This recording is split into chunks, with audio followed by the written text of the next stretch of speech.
پھر تم بھی گل سے ایسے گپے لگاتے جیسے وہ اب لگا رہی ہے۔ وہ سرد سے بات بدل گیا کہ گل نے خفگی سے اسے دیکھا۔ اس کی بات مکمل ہونے پہ عماد آسودگی سے مسکرا دیا، شاید وہ کچھ اور سننے کی خواہش میں تھا۔ گل، عماد کی آواز پہ وہ ہوش کی دنیا میں آئی، بیڈ سے نیچے اترتے جلدی سے باہر نکلی۔ جی یار کچھ کھانے کو دے، اس نے دعا کی جانب اشارہ کیا جو منہ بنائے کھڑی تھی۔ کیا ہوا اسے؟ اپنی بیٹی کا اترا چہرہ دیکھتے وہ محبت سے پوچھنے لگی۔ ہوا تو کچھ بھی نہیں، بس آپ کھانا لائیں، بھوک لگی ہے۔ دعا کو گھورتے وہ گل کو کھانا لانے کو بولا اور خود اس کی انگلی پکڑتے ٹیبل کے قریب لے گیا۔ آپ کو پتا ہے کہ ماما غصہ ہوں گی، پھر بھی ضد کر رہی ہے، وہ سمجھانے والے انداز میں بولا، کیونکہ اس سے چاکلیٹ لینے کے بعد وہ اب بھی اسی کی ضد لگا کے بیٹھی تھی۔ تھوڑی سی دے دیں، پھر نہیں لوں گی نا، وہ معصومیت سے کہنے لگی۔ ٹھیک ہے رات کو لاؤں گا، ابھی ماما کو نہیں بتانا ورنہ ڈانٹیں گی۔ اس کی بات مانتے اسے خوش کر گیا، جس پہ وہ کھلکھلا اٹھی۔ گل نے دونوں کا کھانا دیا، ان کے پاس ہی بیٹھ گئی اور دعا کو کھانا خود کھلانے لگی، جبکہ اپنے اوپر اس کی نظریں محسوس کرتے نظر انداز کر رہی تھی۔ آپ نے کھا لیا کھانا؟ ٹیبل پہ موجود اس نے خاموشی کو توڑا۔ نہیں ابھی بھوک نہیں تھی، دعا کا کھانا ختم کرواتے وہ بغیر دیکھے بولی۔ اب کے عماد نے محسوس کیا تھا کہ وہ اس سے دیکھ کے بات نہیں کرتی تھی یا کترا رہی تھی، جو بھی تھا، لیکن اس کا ایسے جھجکنا کترانا بہت دلکش۔ یہ پورا ہفتہ ان کا کسی نہ کسی اسائنمنٹ میں گزرنا تھا اور ساتھ ہی ان کے پریکٹیکل بھی شروع ہو رہے تھے۔ حیام کو اپنا آگے کا وقت بہت مصروف نظر آ رہا تھا، تبھی وہ آج ایک عدد اسائنمنٹ مکمل کرنا چاہتی تھی تاکہ باقی بھی آرام اور پرسکون ہو کے کرے۔ ابھی وہ یونیورسٹی سے فارغ ہوتے ہاسٹل میں اپنے کمرے میں موجود تھی، بات لیتے وہ فریش ہوتے اپنا لیپ ٹاپ اور کچھ نوٹس وغیرہ اٹھائے بیڈ پہ بیٹھ گئی۔ بالوں کو اس نے جوڑے میں قید کر لیا تھا، ابھی وہ کل والی کالی فراک میں تھی۔ اپنا ٹاپک لکھتے وہ سرچنگ کرنا شروع ہوئی، کچھ مطلوبہ چیزیں ملنے پہ ان کو موبائل میں محفوظ کرتی گئی۔ تقریباً آدھے گھنٹے میں کچھ کام کا مواد ملا تو اپنا کام شروع کرنے لگی، جب موبائل پہ عثمان کی کال آ گئی۔ مسکراتے ان کی کال کو اوکے کرتے کان سے لگایا اور حال احوال پوچھنے لگی۔ ان سے باتیں ہوئی تو اپنی بھابھی سے کرنے لگی، لیکن وہ ان کو یہ نہ کہہ پائی کہ ابھی وہ مصروف ہے۔ 2 دن ہو گئے تھے یہاں آئے اور اب ان سے بات ہو رہی تھی اس کی۔ وہ کال رکھنے کا سوچ رہی تھی جب زوفا نے بتایا کہ دادی جان بھی بات کرنا چاہ رہی ہے اس سے۔ گھڑی میں وقت دیکھا تو جھٹکا لگا کہ مسلسل 1 گھنٹہ وہ ان سے باتیں کرتی رہی تھی اور کام ابھی تک شروع نہیں کیا تھا۔ دی جان سے بات کرتے وقت اور گزر گیا۔ یہ نہیں تھا کہ حیام کو وہ عزیز نہیں تھے یا بات نہیں کرنا چاہتی تھی، وہ بس ابھی چاہ رہی تھی کہ اپنا کام مکمل کر لے، پھر فرصت سے ان سے بات کرے گی، آرام سے، بغیر کسی پریشانی کے۔ ان سے بات کر کے فارغ ہوئی تو اپنا کام دوبارہ سے شروع کرنے لگی، اپنا دوپٹہ اتار کے سائڈ پہ رکھا اور مسکرا کے کام شروع کیا۔ ابھی اسے 10 منٹ بھی نہیں ہوئے ہوں گے کہ سنم کی کال آ گئی۔ ہاں سنم، اسپیکر پہ رکھتے اس نے پوچھا۔ یار مارکیٹ جانا ہے تو تیار ہو جا، آ رہی ہوں میں۔ اس کی بات سنتے وہ بے بس ہو گئی کہ اب کیا کہے۔ یار میں کام کر رہی ہوں ابھی، اسے سمجھ نہ آئے کہ کن الفاظ میں انکار کرے۔ تھوڑا ہی وقت لگے گا بس، ویسے بھی آف ہے پورا ہفتہ۔ سنم نے اصرار کیا تو حیام کو اب کی بار رونا آنے لگا۔ سنم یار کل کر لو پلان یا پرسوں، لہجے میں واضح بے بسی تھی۔ پلیز تھوڑا سا ٹائم لگے گا، میں اعتصام کو کہوں گی کہ وہ چھوڑ جائے تمہیں یہاں جلدی، پرومس جلدی آ جائیں گے ہم۔ سنم تیرلے منتوں پہ اتر آئی۔ یار اچھا آ رہی ہوں۔ بے بسی سے اس کو غصہ آنے لگا کہ جب بھی وہ سوچتی تھی کہ آج کام مکمل کر لوں گی، ہمیشہ کوئی نہ کوئی کام پڑ جاتا جس کی وجہ سے وہ جلدی ہونے کی بجائے لیٹ ہونے لگتا۔ آہ، غصے سے اپنے بال وہ مٹھیوں میں دبوچ گئی۔ آج ہی کیوں؟ بے بسی غصے میں بدلی اور غصہ رونے میں۔ اپنی چیزیں غصے سے پٹکتے اس نے وہیں بیٹھ کے رونا شروع کر دیا۔ مجھے نہیں کرنا کوئی کام، غصے سے سب پرے کرتے وہ اٹھی اور بات میں جا کے بند ہو گئی۔ سانس لو، لمبی سانس لو۔ خود کو پرسکون کرنے کے لیے وہ بات میں کڑی لمبے سانس لینے لگی۔ کچھ نہیں ہوا، کل ہو جائے گا کام، ریلیکس۔ اپنے بالوں کو پیچھے کرتے اوپر دیکھتے اپنی آنکھوں کی نمی کو اندر کھینچا اور مسکرانے کی کوشش کرنے لگی۔ یار یہ سچویشن میرے ساتھ بہت زیادہ ہوتی ہے، مطلب چھوٹی چھوٹی باتوں پہ ایک تو بے بسی، پھر غصہ آنے لگتا ہے، پھر رونا آنے لگتا ہے اتنا زیادہ، اینڈ فالتو کا بہت زیادہ غصہ بھی آنے لگتا ہے۔ I can truly relate with this situation. یہ نارمل ری ایکشن تھا، وہ جانتی تھی کہ ایسا اکثر ہوتا ہے جب کوئی کام کرنے کی خواہش کر لو تو اندر بہت سے دوسرے کام آ جاتے ہیں۔ کہ اپنا پکا کیا ارادہ پورا بھی نہیں ہوتا، جس کے نتیجے میں بے بسی، غصہ اور آخر میں رونا۔ ایسے میں اسے یہ بھی پتا تھا کہ کیا کرنا ہے، تبھی لمبے سانس لیتے اپنے آنسو بہنے دیے، آنسو پلکوں کی باڑ توڑتے رخسار کو بھگوئے۔ تبھی وہ اللہ کی بارگاہ میں جائیں گے اور اللہ کسی نہ کسی طریقے سے اس کا حل دکھائے گا۔ وہ بہترین کارساز ہے۔ اپنا غبار و غصہ نکالتے وہ ہلکا پھلکا ہوئی اور کپڑے چینج کرنے لگی۔ خود کو ہلکا پھلکا سا تیار کرتے وہ آئینے میں دیکھتی سنم کو کال کرنے لگی کہ وہ کل نکل جائے، کہ وہ نکل چکی ہے۔ مزید تھوڑی دیر میں وہ سنم کے ساتھ مارکیٹ میں تھی۔ یار تم خاموش کیوں ہو؟ سنم نے اس کی سنجیدگی دیکھتے پوچھا۔ سنم میرا دماغ آؤٹ ہے اس لیے بات نہیں کر رہی، صاف کوئی کا مظاہرہ کرتی وہ ساتھ ساتھ چلنے لگی۔ ایسے ہی چلتے پھرتے اس کا موڈ فریش ہو چکا تھا اور مسکراتی اب سنم کا ساتھ دے رہی تھی۔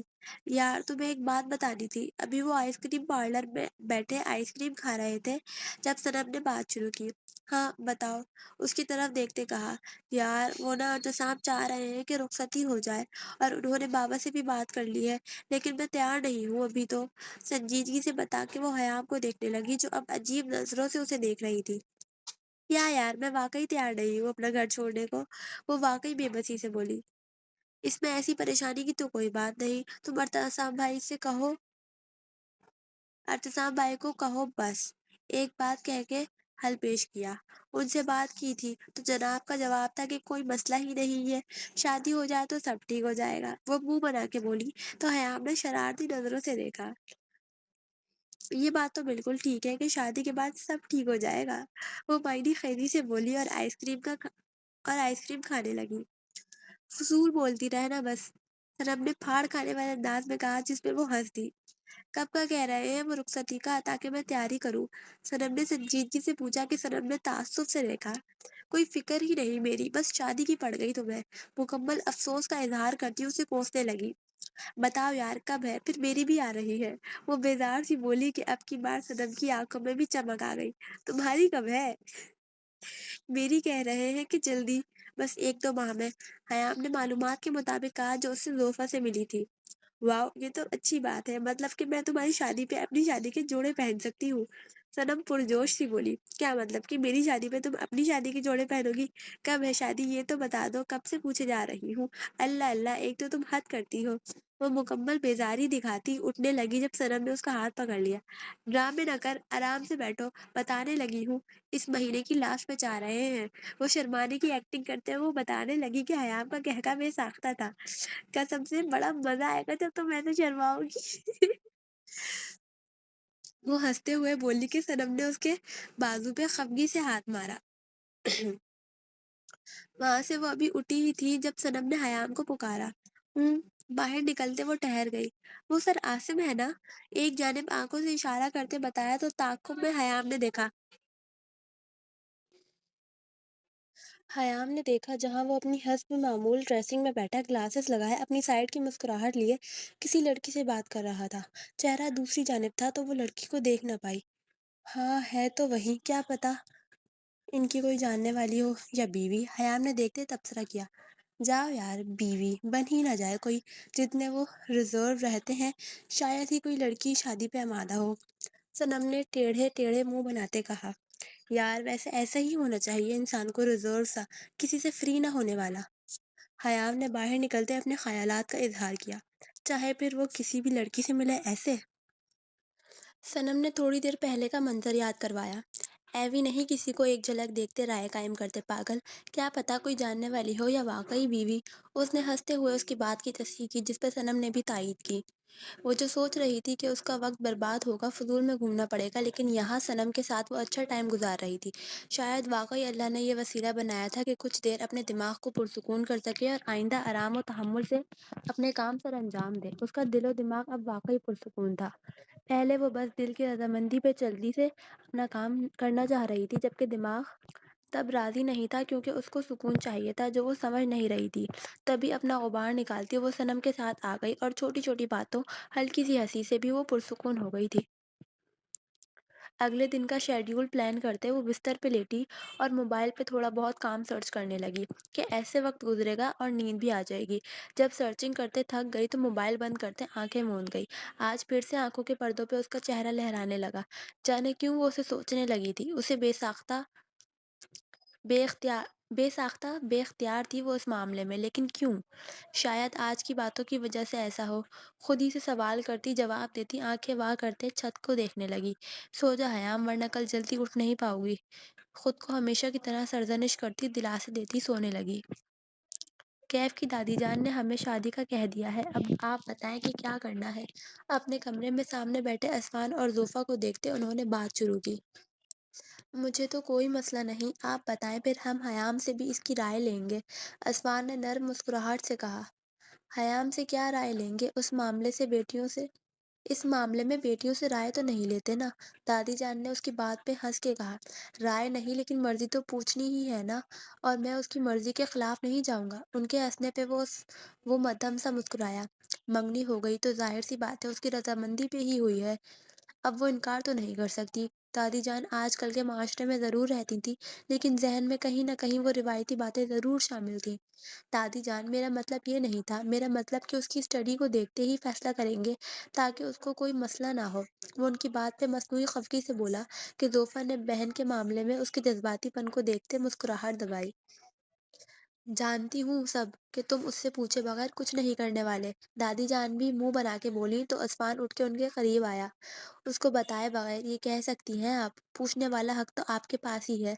اس کے شفقت بھرے ہاتھوں کو بوسہ لیتے وہ مسکرایا۔ تمہاری بیوی جیلس ہو رہی ہے؟ ان کے ایک دم کہنے پہ زوفا سٹپٹا گئی۔ نہیں، ایسا تو نہیں ہے۔